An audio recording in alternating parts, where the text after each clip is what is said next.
يا صباح الورد، يا صباح الفل، يا صباح العسل، يا صباح الرزق. الله يرزقكم يا رب، ويرزقني ويرزق كل الناس وكل اللي بيسمعني، ويرزقك يا اللي بتحطي لايك، ويرزقك يا اللي بتكتب كومنت يا رب. شوف، انا كنت من كام يوم او من كام يوم كنت بقول لكم في فيديو، مش فاكره كان فيديو الكبده تقريبا، مش فاكرة والله أنهي فيديو كنت بقول لكم إنكم ما تقلقوش على أيام رمضان، ولا ربنا هيبعت الرزق وربنا ما بينساش حد وكنت بقول لكم إن يعني إحنا دلوقتي الحمد لله بنفطر وبنتغدى وبنتعشى، ورمضان هيجي علينا هنفطر وهنتسحر. منين ما تسألوش وإزاي ما تسألوش. سبحان الله سبحان الله سبحان الله. عايزة أقول لكم، اللهم لك الحمد يا رب. حد معرفة عشرة عمر يعني لأمي ولأهلي ولينا من سنين، سبحان الله ذبح ربنا يعني، أكرمه وذبح. وعايزة أقول لكم إنه بعت لي كيسين فيهم فضلة خير وكده لحمة، يعني حوالي تقريبا كل كيس تقريبا 2 كيلو ما شاء الله، أو كل كيس كيلو ونص، يعني ما شاء الله ما شاء الله. وبعت لي طبقين مفروم وطبقين اسكالوب. يعني أنا بصراحة يعني باقول اللهم لك الحمد يا رب، اللهم لك الحمد. الرزق هييجي، هييجي وأنتِ قاعدة في مكانِك، ربنا هيبعت الرزق والله. هنا بقى قُلت إيه، أمّا جات الحاجات دي، رُحت مطلّعة بقى طبق لحمة مفرومة، طبق نُص كيلو، طبقين كيلو يعني الطبق نُص كيلو. حطيت عليهم بقدونس، وحطيت عليهم قرفة وبهارات لحمة، وحطيت عليهم فلفل أسود وملح. أنا ما حطيتش حاجة تاني غير كده، فلفل أسود وملح وبهارات لحمة، وحطيت قرفة. تمام. عندي بقى هنا والبقدونس خرطته صغير أو ناعم، وحطيته على اللحمة وقلبتها تقليبة كده. وعندي نص طماطماية بس، وحطيت بصلتين، وحطيت حتة كده من قرن الفلفل الحامي، ودي حسب الرغبة، بس أنا عشان أكرم ابني طبعا ما قدرتش أحط فلفل حامي كتير، وفلفل رومي. وهطحن الحاجات دي طحنتين ثلاثة كده، يعني مش هنعمهم قوي. هاخد منهم معلقتين، يعني انا هاخد منهم معلقتين مقلبزين ومقلوزين حلوين زي كده، وهحطهم على الكفته. هنقول ان دي بالظبط زي كفته داود باشا، يعني الناس اللي عارفينها بالمسمى ده. انا هحط بقى حوالي معلقه صغيره بس من الثوم على الكفته، ومعلقة صغيرة على البصل، باقي البصل ده البصلتين، وهكمل عليهم حوالي 4 أو 5 طماطميات كده صغيرين. أصلا الطماطم عندي مش حجمها مش كبير قوي، يعني وسط وأقل من الوسط. حطيت 4 كده ل5 طماطمات، وفرمتهم بقى كويس جدا جدا جدا. تمام. هنا خلطت بقى المعلقتين البصل الأولانيين مع الكفتة، يعني قلبتهم تقليب كويس قوي قوي قوي بإيديا. انا ما بعرفش اشتغل بجوانتيات يا جماعه، وما عنديش جوانتيات، وممكن اشتري بس مش هشتري. انا ما بعرفش اشتغل بجوانتيات، معلش يعني، اعذروني لو سمحتوا من فضلك يعني. انت وهي محدش يقول لي ما بتشتغلش بجوانتيات ليه. لا، انا ما بشتغلش بجوانتيات يا جماعه. حتى المواعين، انا ايدي اتهرت مواعين على فكره، ايدي اتهرت من المواعين والحيطان والبوتاجاز 24 ساعه. ما بعملش حاجه غير اني بغسل في الحاجات دي على فكره. يعني حتى في حاجات هدوم بتتغسل على ايدي، انا بغسلها على ايدي على فكره. يعني خدوا بالكم عشان تبقوا عارفين يعني.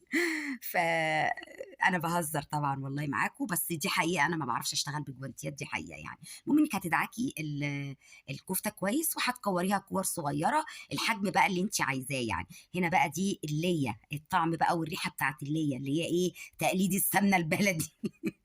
اخدت منها معلقه كده حلوه كبيره، وقدحتها على النار، وهبدأ أحمر فيها الكرات بتاعة الكفتة، أو اللي هي كفتة داوود باشا. هحمرها تحميرة حلوة كده، وهنشوحها تشويحة كده عشان نعمل أكلة كده إيه، يعني برضو سهلة وسريعة كده وجميلة. وعايزة أقول لكم والله العظيم، ريحة الصينية دي كانت قلب البيت، والله العظيم كانت قلب البيت، وعجبت ولادي جدا جدا. ولادي أصلا بيعشقوا البطاطس بكل اختراعاتها وأشكالها وألوانها.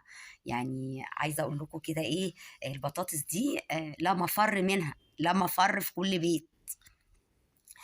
طبعا في الاول كده يعني وانتي بتحمريها هتقلبيها كده بالواحده برضو الى حد ما بحرص، عشان ما تفكش منك، عشان ما توقعش البصل منها، ما توقعش. اول ما بتمسك نفسها خلاص بقى قلبي بقلب، وقلبي بصي بعنف براحتك يعني. قلبي قلبي قلبي براحتك، مفيش مشكله، ما تخافيش. انا بقى هطلعها او هنشيلها، او والنبي كان ليها مسمى كده تاني حلو او انا بحبه. آه، المهم يعني انشلها وخلاص، انشلها من السمنه. سمنه ايه؟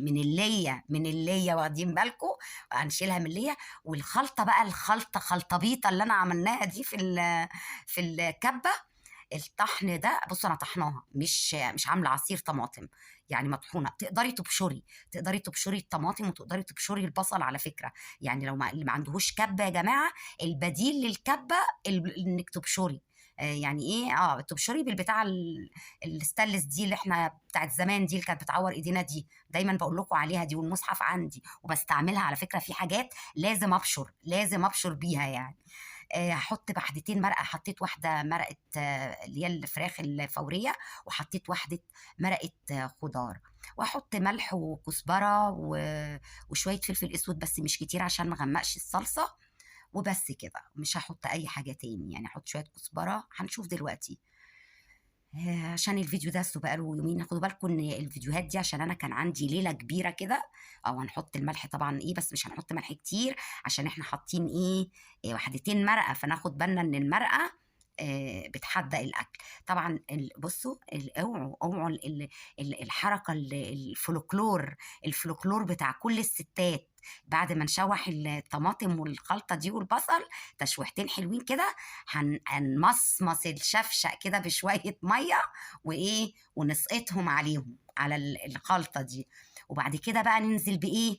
بالبطاطس.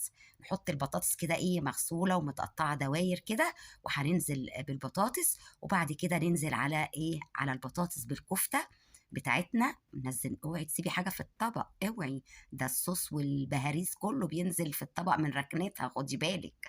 هنحطها كده وهنغطيها. ونعمل ايه بقى؟ هنعمل حبه رز بشعريه. احنا بقى ايه عارفين، انا في الفته اما بعمل الرز الابيض بحبه اعمله سليق، يعني احط الميه مع السمنه مع المرقه مع التوابل مع الحبهان مع الكلام ده كله، واول ما تغلي بسقط ايه، الرز بتاعنا اللي هو الرز الابيض. هنا بقى انا بحب اشوحه بقى كويس، بشوحه تشويح حلو قوي مع السمنه ومع الشعريه ومع الملح وكده. هتشوفي دلوقتي. مش عايزين نسبق الاحداث دي.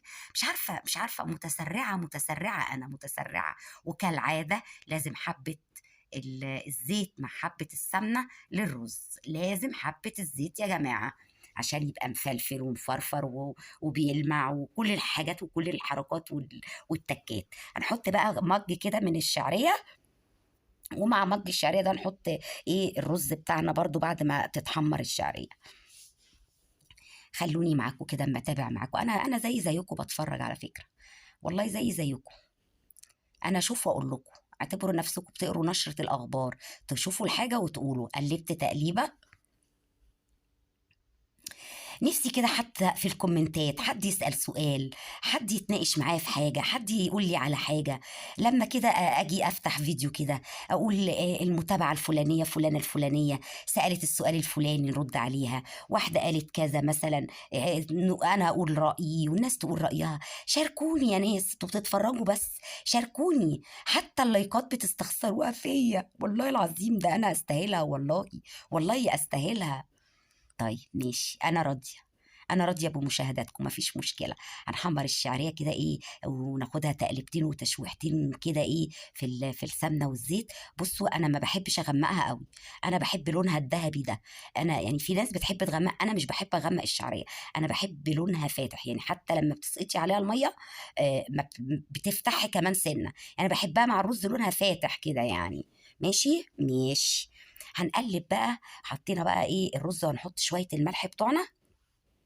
واحنا حاطين طبعا ايه، لا لسه ما حطيناش واحده مرقه، لسه هنحط اهو. هنحط بقى واحده ايه، مرقه فوريه.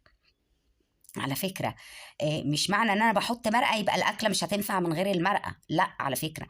انا عشان عندي خزين مرقه، اللي ما عندهوش على فكرة تقدري تستبدلي كل القصة دي بفص حبهان لو عندك، بفصين كوبيبة صيني لو عندك، بشوية فلفل صغيرين، سنة من البهارات، سنة كده من السبع بهارات لو انت عايزة يعني تعملي لها طعم. لكن مش شرط يا جماعة. المرأة في حاجات مش أساسية في حياتنا، وأنا يمكن دايما كلمتي لكم إن الأكل إبداع وإحساس، ملهوش علاقة بالمقادير غير الحلويات. الحلويات هنلتزم بمقادير، لكن الطبيخ ده اكتشاف، انك تقعدي تستكشفي وتكتشفي كده مع نفسك. لو حطيت ده هيبقى طعمه ازاي، لو عملت ده هيبقى طعمه ازاي. يعني حاولي انت تبدعي كده مع نفسك وما تقلقيش. اشتغلي وانت مش خايفه، وبنات الجداد اللي بيطبخوا جديد اشتغلي وما تخافيش، جرئي نفسك، جربي وبوظي وارمي واحرقي وارمي، والحاجه تحدق منك وصلحي، وما عرفتيش اسالي ازاي اصلح ده. يعني الدنيا اسهل وابسط من كده بكتير والله. هنا بقى كان الاكل استوى، ولادي كانوا في الدرس ومش طبعا لسه ما جوش. قلت انا ادوق معاكم بقى، قلت عشان اقفل الاكل واقفل لكم الفيديو. فايه، بصوا الجمال، بصوا شكل الكفته، البطاطس بقى، بصوا زبده يا ناس، كل حاجه عندي زبده، والله العظيم زبده يا ولاد، زبده وجشطه. بصوا الحلويات.